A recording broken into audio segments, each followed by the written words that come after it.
We'll start with kind of a quick introduction to Arbitrum and then zooming into Arbitrum Orbit and the technology that powers the entire Arbitrum ecosystem called Arbitrum Nitro. We'll do a technical overview and then we'll follow by the demo. So Arbitrum ecosystems really consist of the two big components. You have the two mainnets, the two live mainnets. You have Arbitrum One, and then you have Arbitrum Nova. So they're both L2s of the Ethereum chain. They can be built with Arbitrum Orbits with simple steps and are very customizable. Arbitrum One and Nova both have very high throughputs. What that means is you have very high. It's very fast. It has very high transition speed.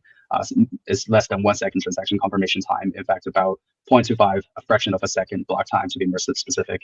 Obviously, that's very impressive if you look at we have a speed breakdown later on. Not only that, the transaction cost is only a fraction of Ethereum L1s, up to 50 times cheaper for Arbitrum One, and it can be 150 times cheaper than L1 on Arbitrum Nova. So Arbitrum Nova achieved that significant results, right, due to its AnyTrust method, where its call data is sent to the data availability committee, and that's the primary point of differentiate between kind of Nova and AnyTrust as well, rather than directly posted to L1.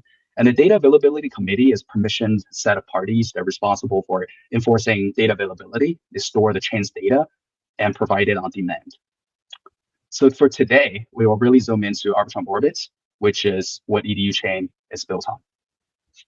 So introduction to Orbit chain in a more hierarchy perspective. So the Orbit is very versatile.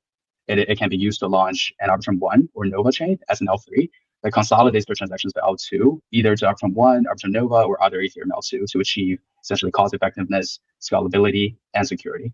It can also be used to start an L2 that consolidates to Ethereum L1. If you are an Arbinaut, then I'm sure you're very familiar with Arbitrum Nitro. It was described by Arbitrum co-founder Ed Felton 2 years ago as the latest and greatest version of Arbitrum technology. And it's a top to bottom rewrite of the software stack to make Arbitrum faster, simpler, and cheaper compared to before.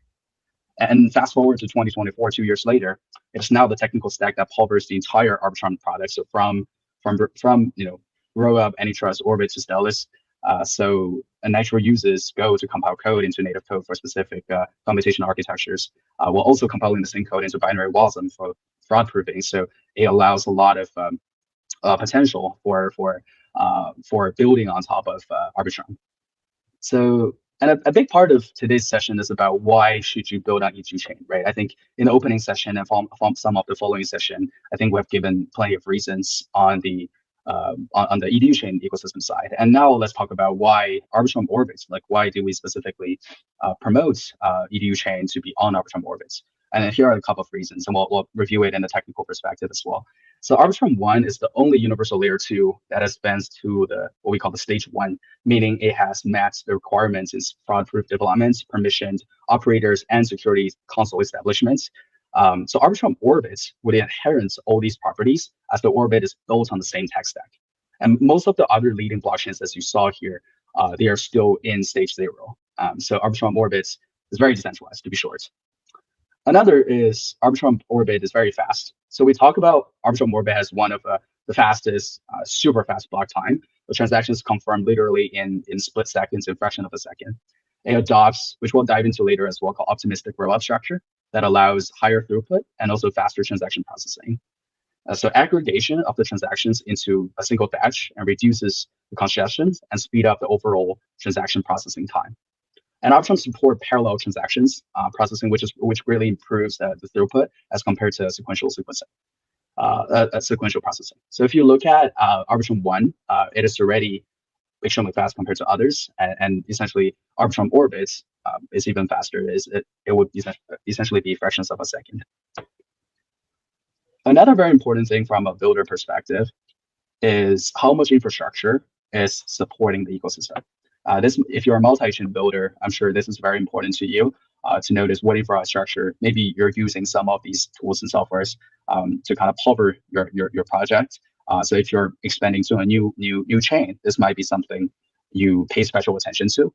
And there's some resources and tools we'll share later that also allows you to go through these more in detail.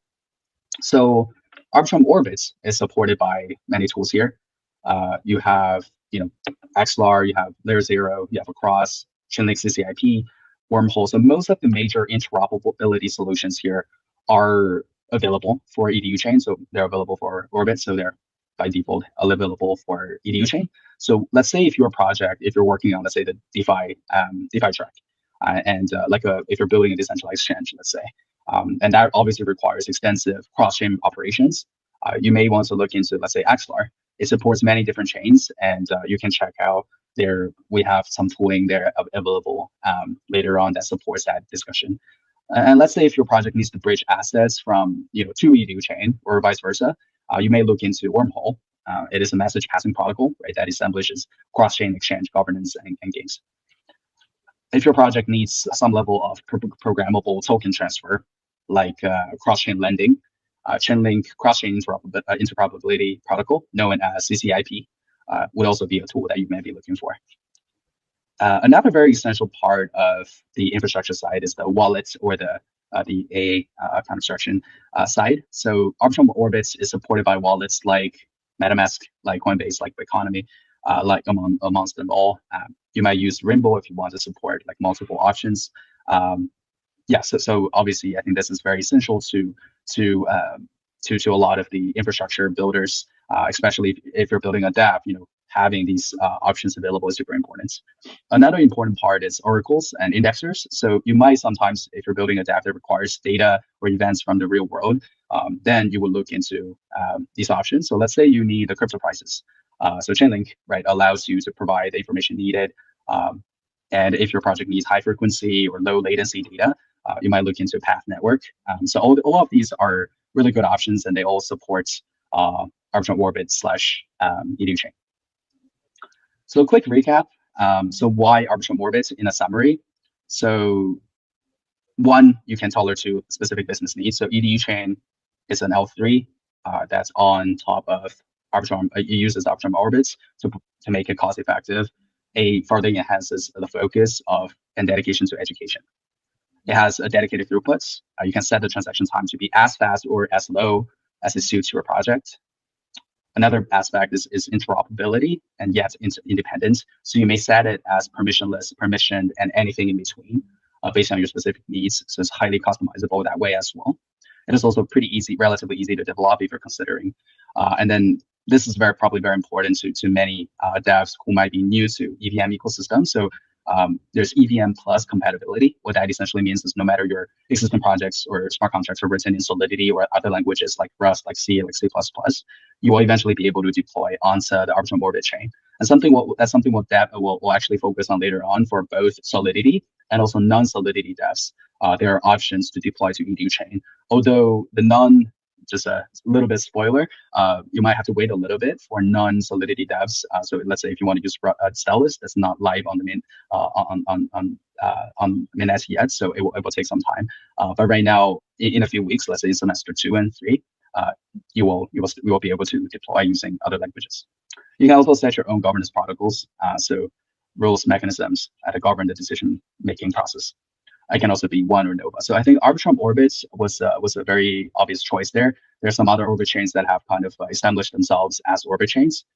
And then, so I think due to time, we'll now dive into that. So now we have established a basic understanding of Arbitrum ecosystem, of EDU chain, of the Arbitrum Orbit as an L3 that allows EDU chain to be successful. Now let's look at what makes it very special, the technology stack that powers this entire this blockchain. So is the Arbitrum Nitro stack. So it powers all the products in the Arbitrum ecosystems. And there are pretty much 4 basic concepts as we dive deeper into how Nitro works that we'll go over. First is an optimistic rollup. That's the basic architecture. Second, it functions by doing sequencing followed by what we call deterministic execution. And then we put Geth at the core of the software. And then we separate execution from proving. So I'm going to dive a little bit more in a lot more detail about what each of this means, but this is a high level roadmap to understand it layer by layer. So we'll start with sequencing. So everything in blockchain starts with sending a transaction to the network. So there's no exception for Arbitrum. So a sequencer will pick up the transaction here. So the systems, and this is kind of the overarching chart we want to take a look at here. So the systems here starts with a component called the sequencer. So for those of you who are not familiar with sequencer, it is the job is to take transactions submitted by users and order them in the sequence that they arrive. So it follows a first come, first serve approach. And right now, it is a centralized component run by the Option Labs team. However, the system is moving towards a more decentralized approach. Decentralized sequencers, obviously, a very important field of studies right now. So the only thing trusted of the sequencer is to verify the order of the transactions, right? So coming back to what the SIG sequencer's job is, there is a mechanisms that we will skip for simplicity to bypass the sequencers if it tries to censor transactions. And once sequenced, the transactions will run through what we call a state transition function. This function is a deterministic piece of code that determines the effects of each transaction on the system state.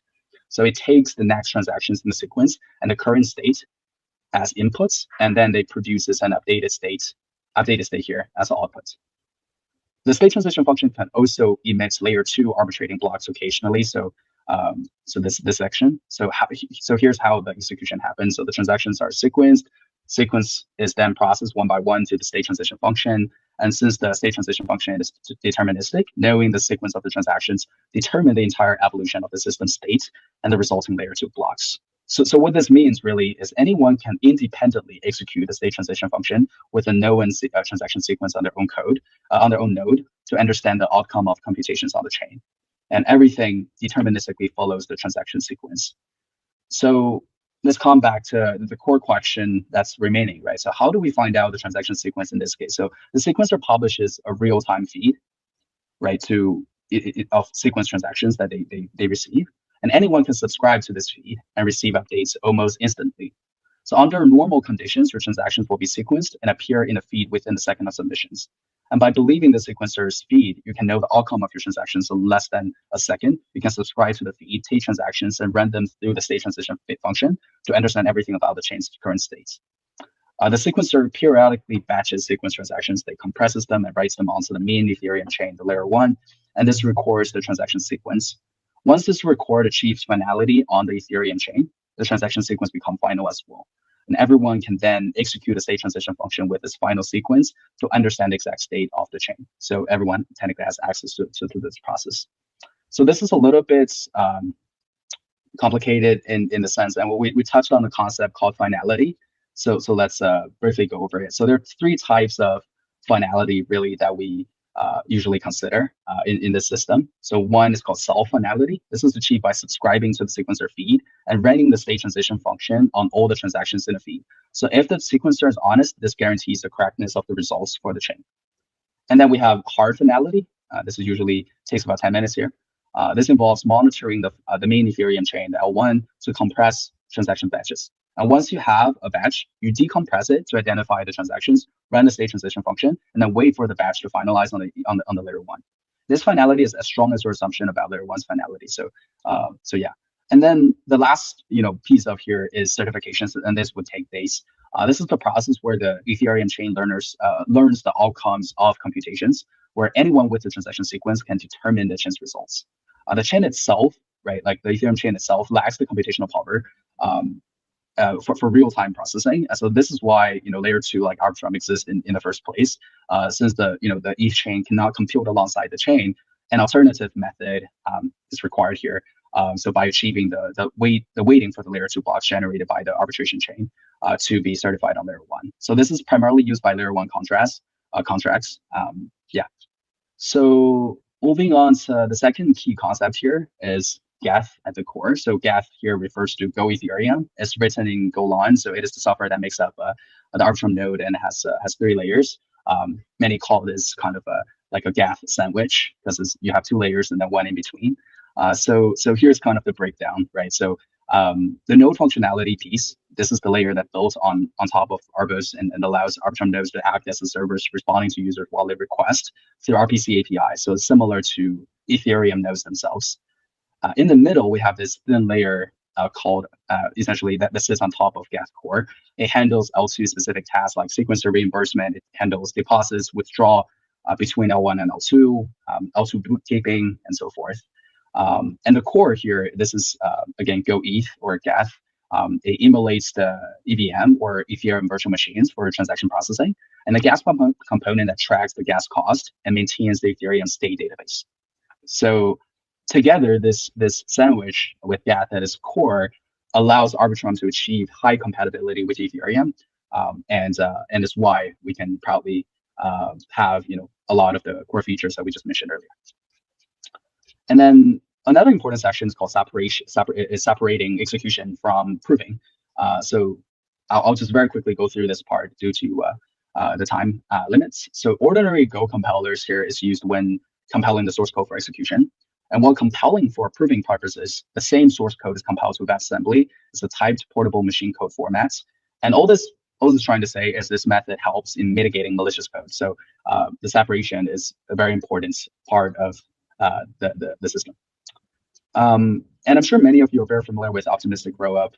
And something that we would mention is Arbitrum also follows this rollup-centric roadmap for Ethereum proposed by Vitalik. So the idea is that rollups provide a level of scalability and low cost that the Ethereum chain itself has trouble providing. And so what Vitalik was discussing before is proposing a roadmap for Ethereum, where Ethereum focuses on enabling rollups. Rollups themselves, they provide the execution and storage layers for applications, and while Ethereum will focus on being the best underlying layer for rollups. For what rollups means essentially is that the data of your transactions is stored onto L1 Ethereum chain. So it is an optimistic rollup because of the way that we settle transactions back to the Ethereum chain. It is a protocol that is always guaranteed to be correct, but it's especially fast and efficient when people have behave according to the incentives. So again, Arbitrum Nitro Stack uses optimistic rollup. It is one of their determining characteristics, and let's kind of take a very quick look of how it works at a high level. So at its core, Alice as the validator would claim the end blocks here as valid, and the results will be accepted if there's no challenger to the results. That's why the name is called optimistic. So what if when there's a dispute or we're in a challenge situation, then Arbitrum would use an interactive proving method. So it says that let's say Bob disagrees to the end state that Alice kind of proposes here. Then Bob is required to post his version of the end state of the dissection of the segments, and then it says, and then Alice will then respond by identifying a subsegment and then posting on an alternative endpoint for that segment and dissecting it. So at a very high level, this is how kind of the disputes is the resolution process would work, and is to provide a tiny bit more context. It's resolved in the context of WASM code, and the code defines the correct execution of the state transition function. The beauty of this approach is in ordinary execution, the code runs natively for speed, and in disputes, which are significantly less frequent, right? So the code, because you're incentivized to behave to answer correct, otherwise, there's a lot of punishments involved in this situation. The code can be less performance. So in disputes, the code can be less performance, but also needs to be portable, reliable, and secure, which WASM or WebAssembly excels at. So now we have spent about 25-30 minutes covering some of the technical stack behind Arbitrum Orbit, Arbitrum Nitro, and why EDU chain is very powerful from a technical perspective to build your project. So if you're considering to launch a project and building on top of EDU chain, I think you have plenty of reasons to do so from a technical perspective as well. So now we'll move on to actually showing you a demo of deploying contracts written in Solidity to EDU chain. So I'll pass it on to our beloved DevRel Ivy to do a real-time demo here. Hello, in this video, I'm going to share with you how to deploy a smart contract written in Solidity on the Arbitrum Orbit chain. Before we start, let's go to get some test token. Go to this DRPC site, sign in with your wallet, and make sure that you sign in. Yep, sign in here. And then it will lead you to this site where you can start mining for your test EDU. It shall be done pretty soon. Once you get enough token, which you do not need a lot, you can click stop mining, or you have mined the maximum 2.5 test EDU, click claim and claim again, and it will send to your wallet. Now move on to the terminal, and at the folder you would like to create your project, type forge in it, followed by the project name.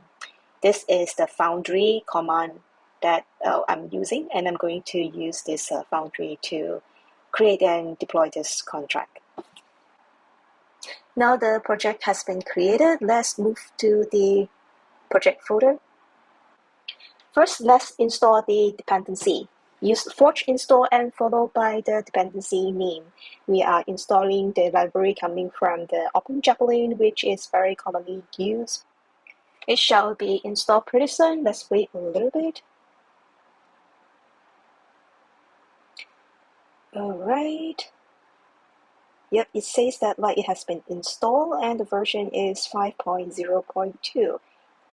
Now let's move to the Visual Code, or the editor you use to write your codes, and open the project folder. For me, it is the new test folder.